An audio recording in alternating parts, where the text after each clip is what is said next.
Hello again, Fearless Builder Girls. I'm Emily Pillaton from Girls Garage. Welcome back to Tool School. We're on episode 3, and today we're going to learn how to measure out and mark our wood so that we can make a really precise cut on a saw. Let's recap what we've done so far. So in episode 1, we learned all about lumber. And then in episode 2, we learned how to make some drawings for our building projects. And specifically, we made a plan, a section, and an elevation drawing for our project, which is a small wooden box.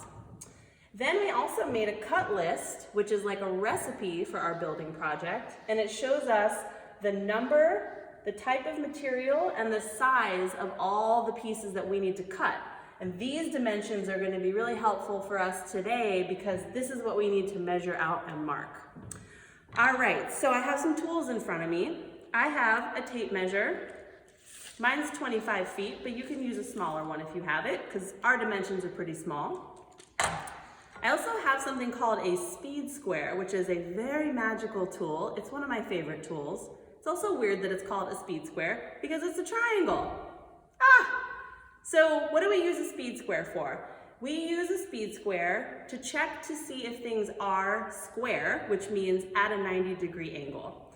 For us, we're going to use it to help us make some perpendicular lines across our wood. Then I also have a very nicely, freshly sharpened pencil. It's really important to have a freshly sharpened pencil so that you can make nice, crisp lines. All right, so let's take a look at our cut list and remind ourselves of what we're doing here. We decided in the previous episode that we're going to cut 2 pieces out of our 1x10 at 9¼ inches to make it a square. And we're going to cut 2 of those pieces to be our top and our bottom. Then we're also going to cut 4 pieces out of our 1x6 at 8½ inches, and those are going to be the sides of our box. So let's start with this 8½ inch dimension. So I'm going to take my tape measure and I'm going to pull my tape measure out, and I want to make sure, you probably have this on your tape measure also, though it might be a different color. I have this yellow locking mechanism, and I want to lock my tape in place so that it doesn't zoom back and pinch my fingers. If this isn't locked, the tape just comes right back. So I'm going to pull my tape and I'm going to make sure I lock it in place, okay? And then come on in and we'll look at the dimensions. So I set my tape measure sort of in the middle of my board, not at the top or the bottom, and it's nice and straight. I have it clipped to the end of the board here. And I'm going to find 8½ This is our dimension. I'm going to take my pencil and I'm going to make a very special builder's mark, which is called a caret. It's C-A-R-E-T, not like the vegetable. Caret. That's your vocab word for the day. I'm going to put my pencil right here, and a caret is like an arrowhead. So I'm going to go like this. I'm going to go this way, whoop, and I'm going to go this way, whoop. Now I have this very helpful pointing arrowhead where at the point of my caret, that is exactly my dimension. This is the most helpful kind of mark. Some people like to make a dot or a line. Neither one of these marks, a dot or a line, is very clear. It's a little bit ambiguous. Also, a dot is so tiny. I could walk away or get distracted, and then I may never find my dot again. So I like to use a caret because you will always know that the point of your caret is your dimension.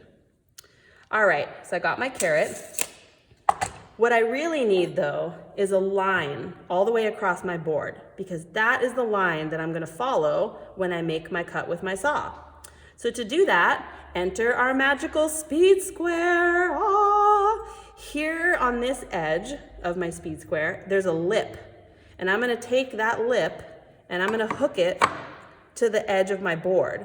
And I should be able now to slide my speed square back and forth along the edge. And when I do that, this edge of my speed square is perpendicular, and it's going to help me make a line all the way across my board. Great! So here's how I like to do that. I'm going to put my pencil right on the tip of my caret. I'm going to slide my speed square up until it touches, and then I'm going to make my line with confidence. Whoosh! Nice and crisp. Look at that line. Then I'm going to do one more thing. I'm going to put a little X on the side of the line, the side of the wood that I don't care about. This is the side that I measured that I do care about. This side, I'm gonna call this my offcut side. I don't care about this piece just yet. This mark is gonna be really important tomorrow when we are on the chop saw. So don't worry about this yet, but make sure you do it. So caret, line, and X. Okay, let's look at our 1x10 now. For our 1x10, we need a 9 1/4 inch piece. So I'm gonna pull my tape, lock it in place. I'm gonna find 9 1/4, take my pencil, make my caret. Ready? 1, 2. There's my caret. I'm gonna take my speed square,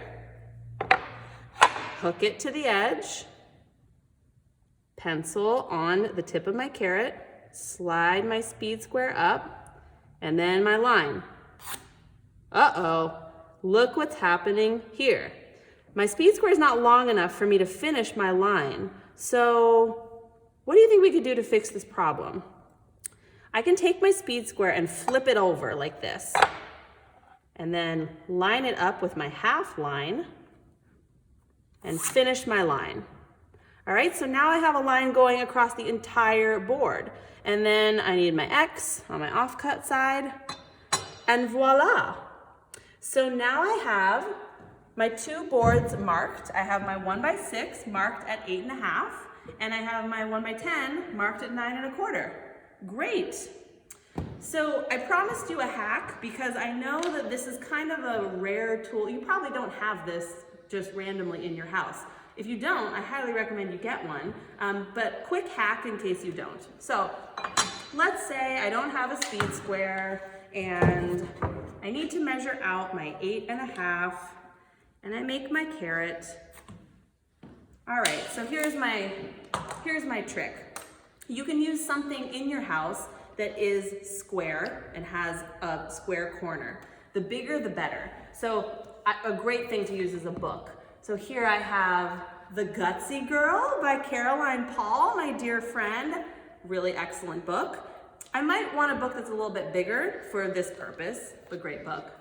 What else do I have on my bookshelf? I have The Moment of Lift by Melinda Gates, also an awesome book. Also a little bit small for our purposes here.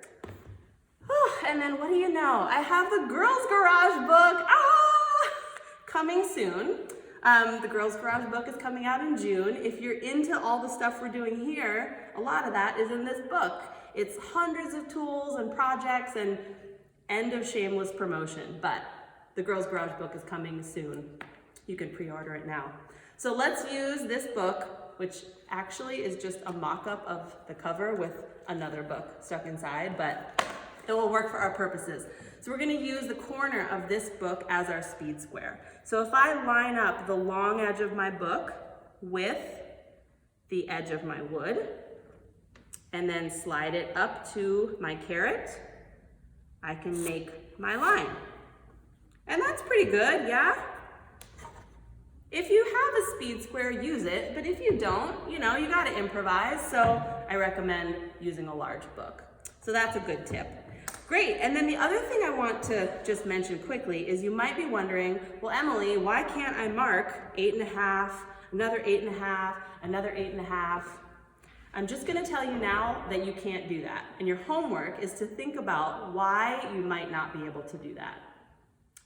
My hint is it has something to do with the way we make cuts on a saw. Great. Okay, so great job today. Tomorrow we're gonna start talking about saws, and I'm gonna start on the chop saw, which you may not have at home, but I'm gonna start on the chop saw and then we'll talk about hand saws after that. Great job, see you next time.